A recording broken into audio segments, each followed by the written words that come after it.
welcome to the Core Connection. I'm Mira Rubin here with you on Enlightened World Network. And today's topic is cultivating creativity.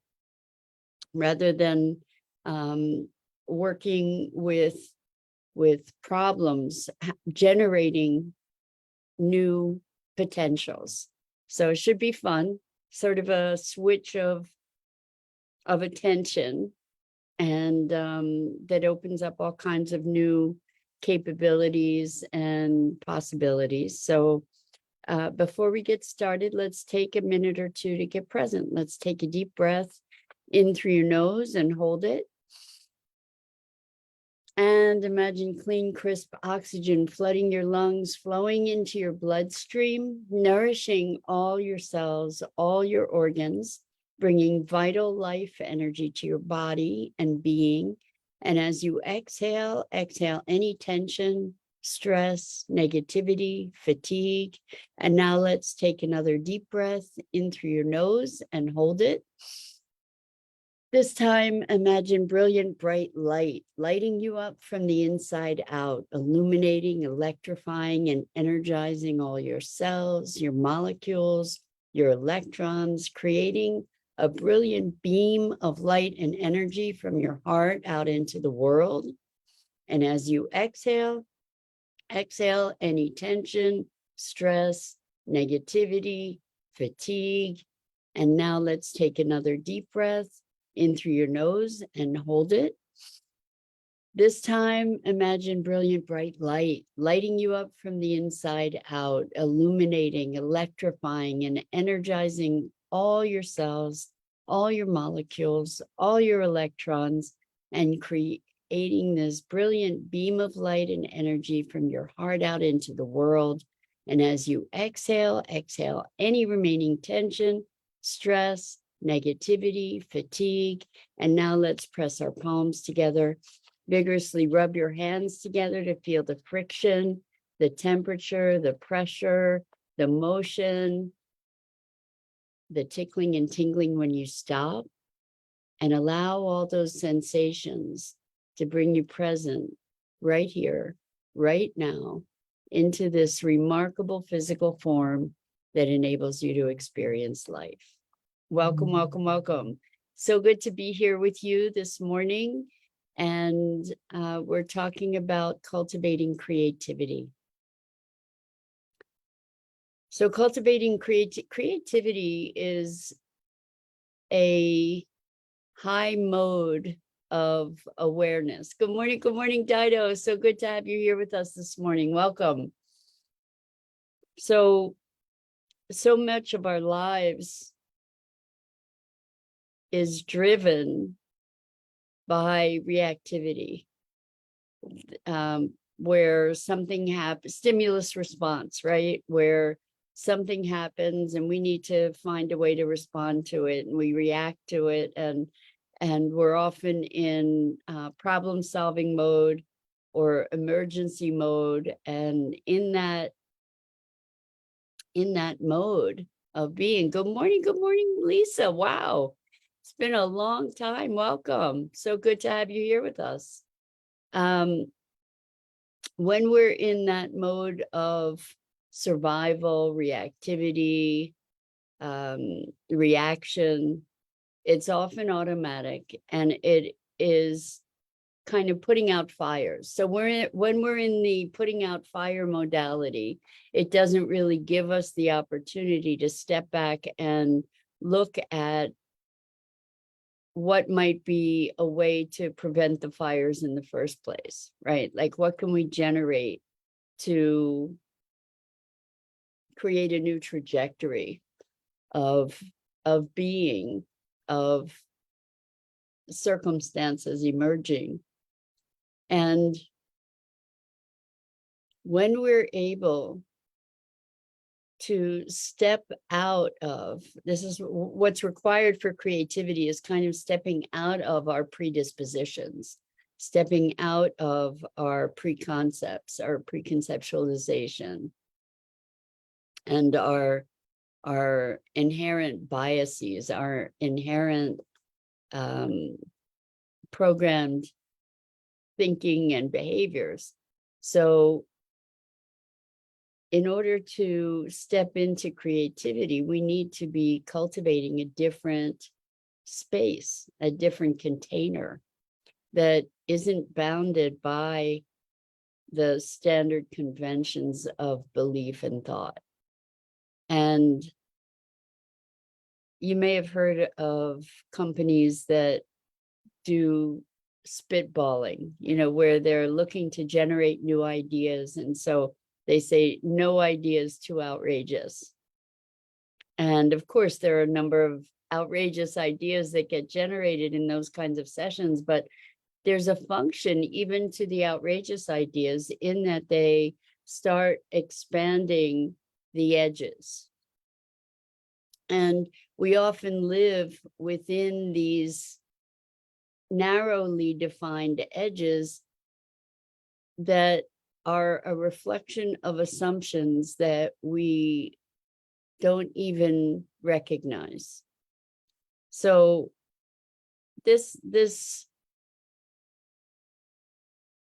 I think this conversation is being generated a little bit by a book that I'm reading and that I read a little bit of this morning called White Fragility, that's talking about how it's really hard to talk to white people about race because they get all kinds of defensive, because white people in general are kind of unconscious of the fact that they're white, that their whiteness is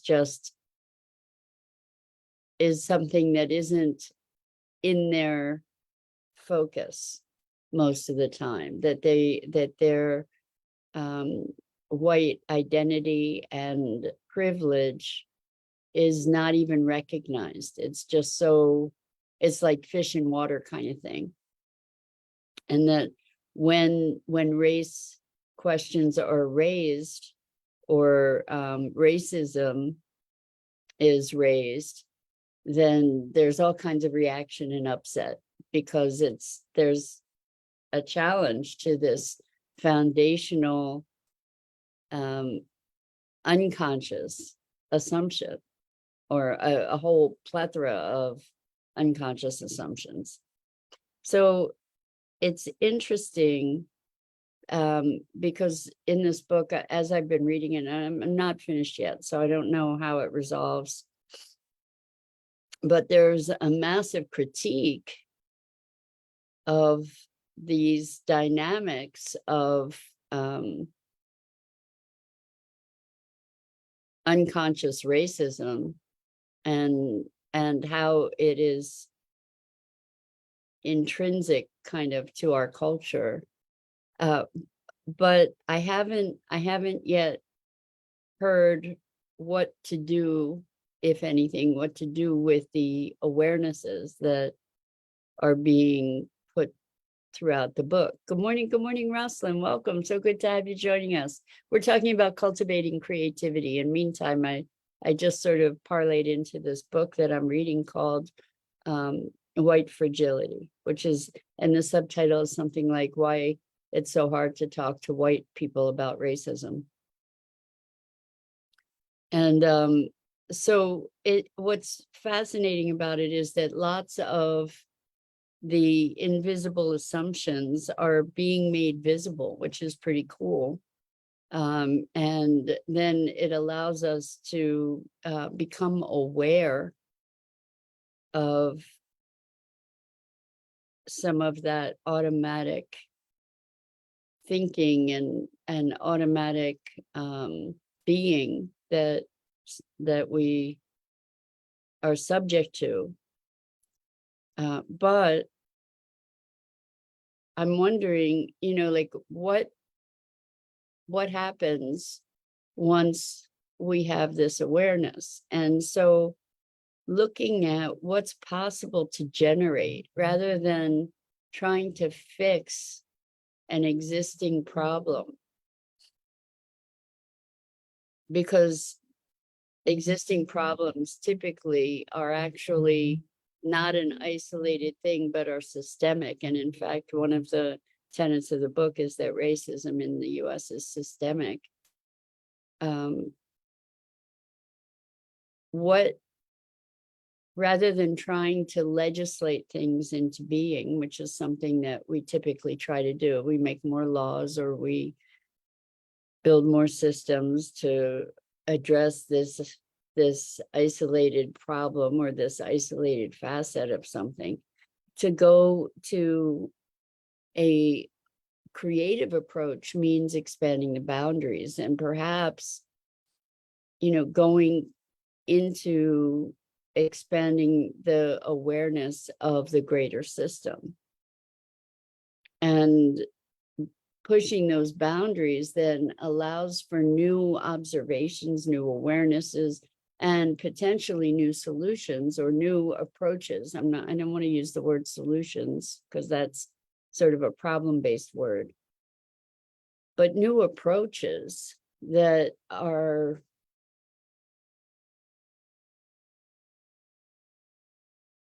limited interpretations of certain circumstances don't even allow for. So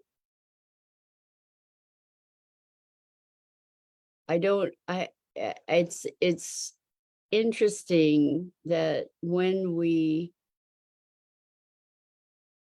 narrow our vision to try to analyze something, there are areas where that can be really, really valuable, where we can get down to the intricacies of something, and that can offer us a new perspective and maybe new potentials.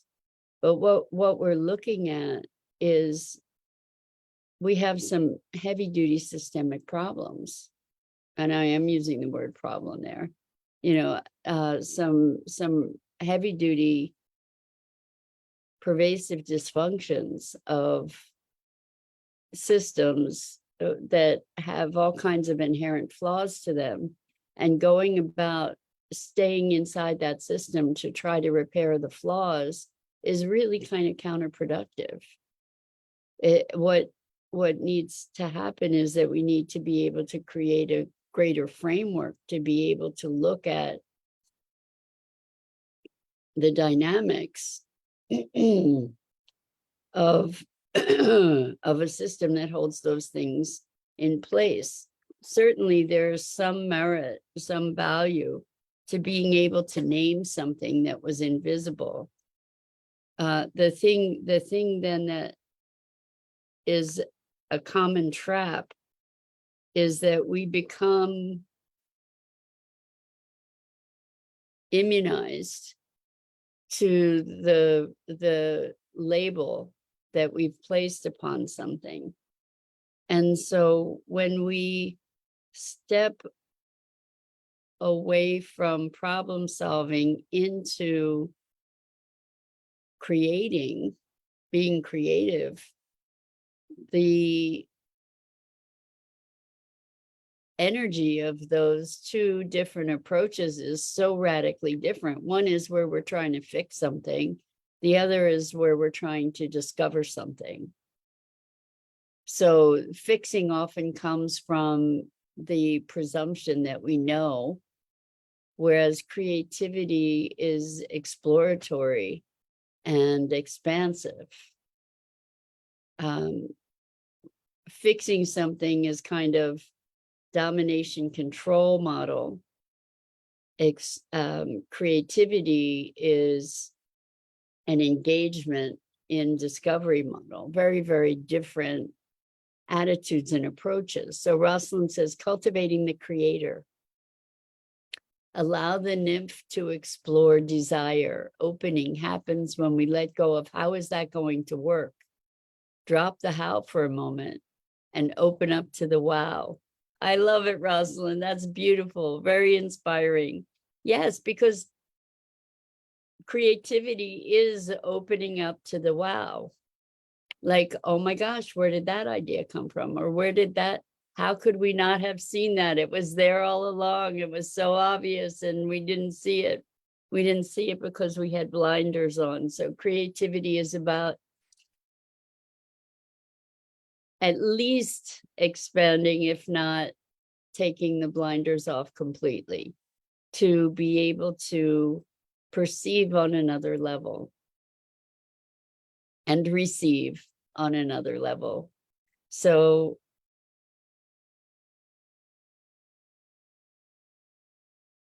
I don't know the exact quote. I'll just destroy it. But Einstein's quote of, you can't solve a problem from the level at which it emerged.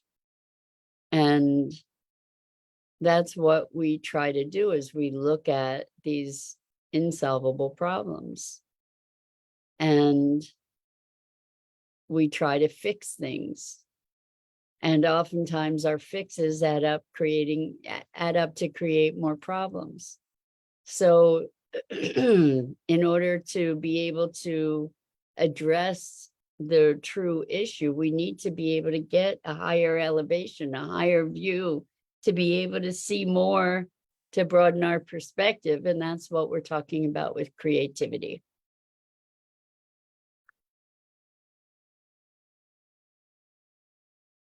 Our culture has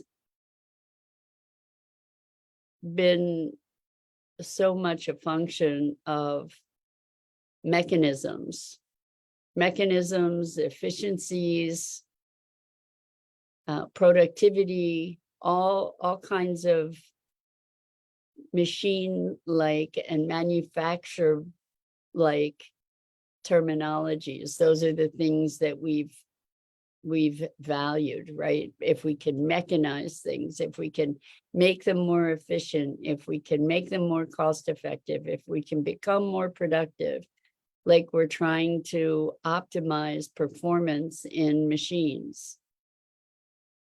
And with that attitude, with that context through which we see the world and see ourselves and our performance and our lives,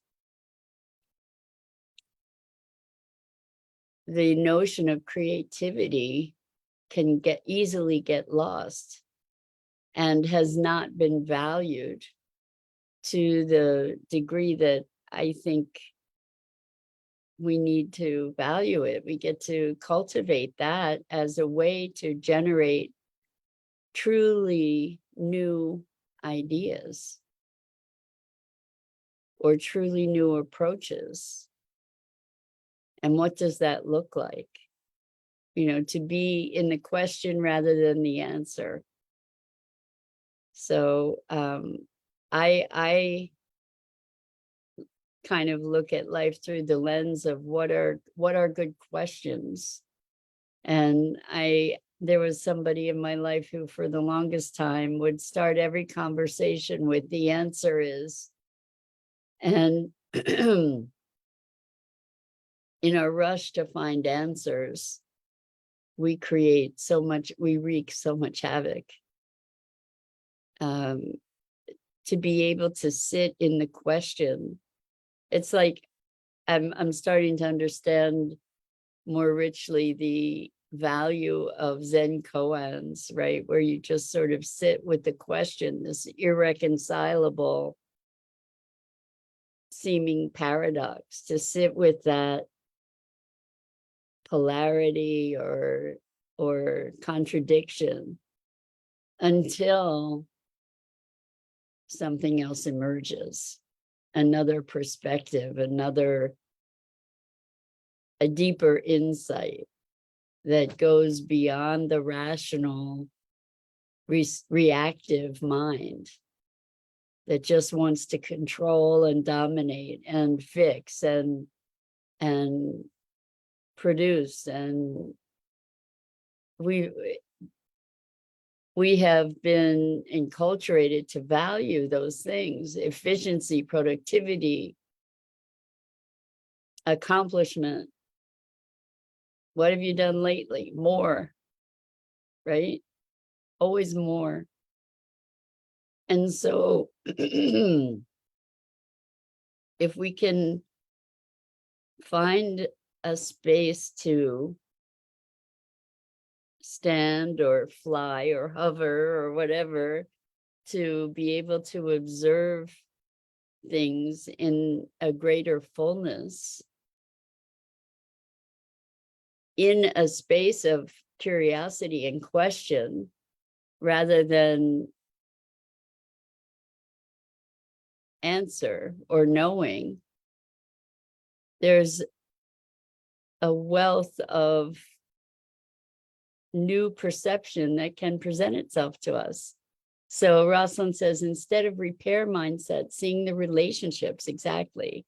Instead of fixing traffic by making more lanes, digging deeper, like letting the schools stagger their start times, and maybe even deeper than that. But for sure, Rosalind, you've got the idea exactly, is look at the relationships, look at the dynamics, look at what's driving those issues, rather than, like you said, rather than putting in more lanes, looking at the traffic flow, looking at what is, and maybe even looking at the whole commuter mentality, which we had an opportunity to look at through COVID when everybody was housebound. So looking at the bigger systems to say, well, where in this whole complex, this very vital, alive, dynamic complex, where is an acupuncture point that is going to transform all of it, that will have a trickle-down effect? We've talked about keystone species, where there's a wonderful film, How Wolves Change Rivers, I think it's called. But that's, the wolves are kind of an acupuncture point in, or keystone species in the transformation of an entire ecosystem, like the buffalo, for being able to help regenerate grasslands, which help sequester carbon and create all kinds of other shifts and changes as more water is able to be sequestered, changing the climate, actually changing the temperature and the water cycle. So we in our mechanization of things, looking at things as machines isolated from each other, we've learned a lot, but we've gotten to a point where we've learned a lot about the bits and pieces, but we have neglected the greater overall dynamic systems. And cultivating creativity is cultivating a greater vantage point, a greater flexibility of thought and possibility, to be able to dream outside the box. Dido, thank you. Dido found the How Wolves Change Rivers. It's really wonderful video. I encourage you to watch it. It's really inspiring. And so when you hear about people trying to kill off the wolves, maybe you can sign petitions and whatever to stop that from happening. Yeah, creativity and curiosity. I think that curiosity and creativity could be our salvation. And so cultivating that and finding some comfort in being in the not knowing instead of the knowing, finding some exhilaration in that, and exploring the potentials in that. It's very revitalizing too.